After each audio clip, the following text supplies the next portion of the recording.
Hello, Veronica Kitty Duterte. Hello. How are you today? I am okay. I just arrived at 6 a.m. this morning. Then I had my visit, which just finished minutes ago, just now. So Welcome back to the Netherlands, Kit. thank you. We are happy that you're back here as well. Kit, how was your flight? Long, as usual. And long and stressful. Kay arte baya ko no. Ang akong maleta, tulo ka buok. And especially with my winter clothes. So, tulo ka buok. Ako tigbit-bit tanan. Okay lang, maskulado man ta. Kit, what was your reaction seeing your father after such a long time? Actually I'm not gonna lie. You've probably never seen me cry in public. Pero dito, nihilak yun ko. Because I haven't seen him for, I think, 2 months since October. And then, since, as you know already, I'm sick. I have the flu, cough, and cold. So, wala na ko nag-kiss sa iyang, well, maybe once. But, diretso ko sa iyang tiyan, nag-snuggle. Because, of course, our priority is his health. And, dili na to gusto nga mahawa siya. So, Kit, is it possible for you to share with us lang na what was his reaction seeing you? kuan, surprise siya, of course. When I go there, good, pag makita na ako siya, shagit ko, Papa Rudy! And so I shouted, and then, nidako yung mata. He looked very surprised, but also happy. And then, he told me I look beautiful. But we can't talk much in the corridor, so we had to talk inside the designated area. Good. So we talked there, and then so ba yung reaction? He was looking me up and down, observe kung sa bago sa ako. At first, he noticed his ring that I wear. Mao ni iyang college ring. It's his favorite ring ever, because he is very proud that he is a lawyer. So, maoto niya. This is his favorite ring, yun.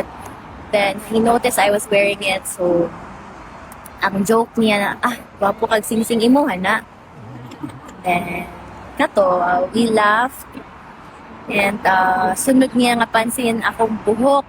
Kay nagpa-straight ko buhok. Pulot man ni Duha. His hair right now is naka-bonnet siya. And then, since his hair quite long na gyud, so it's showing ba. So it is showing na gyud sa bonnet, so kulot-kulot niya. So he was quite sad nga nagpa-straight ko. Kay, like you already know, he does appreciate when he sees his features on us, his children. He likes it that way. So ingon ko na, okay, treatment lang man, keratin lang man eh. Balik ka ni. So mato, ayun, he looked very happy, very surprised, and also very, I really saw the look of longing in his eyes. And then, like I said again, inevitably, I cried, yun. Nagluhod ko dito diri ko niga ko sa iyang tiyan. And then he said na, he doesn't regret having a daughter like me. Kit, we assume that you are going to spend Christmas with the former president. Yes. And are you going to be alone or with Mira?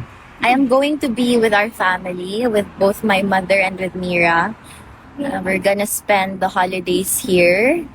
Just so, even though we can't be there on the days good, Christmas and New Year, just so he knows we're close. And just so I'm not really sure when the visits resume, but when they do, bisita namin tayo. So you don't have scheduled visits on the Christmas day itself?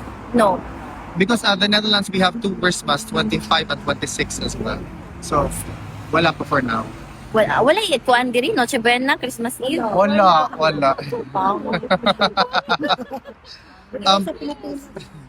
Yeah, Kit, just a little bit political lang.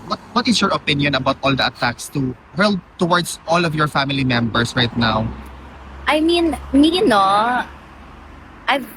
I've never even defended myself against any allegation before. So, with regards to the attacks against my family pod, wala. It's always gonna be there, especially with my sister. whether they admit it or not, she's the biggest threat to them. So, not in a bad way, pero just because kuha niya ang tao, and because the public knows that she's genuine about it, and that she really has the heart to serve. It's gonna be there, and wala, I think we're all secured with ourselves. We're confident enough to know na we're just really serving them for now. They're just really serving. So, I have nothing to defend. Is there any question from everyone? Wala na ba? Just to conclude the very short interview, is there something you want to tell the Filipino supporters of the Duterte family in general? Okay, wait. How many months? 9 months, more than 9 months more already. than 9. Okay. So to all the supporters of the whole family, it's been 9 months with you all, more than 9 months. I would like to express my heartfelt gratitude to you all. Thank you for being here. Thank you for showing up every time. Thank you for not giving up on us, especially on him.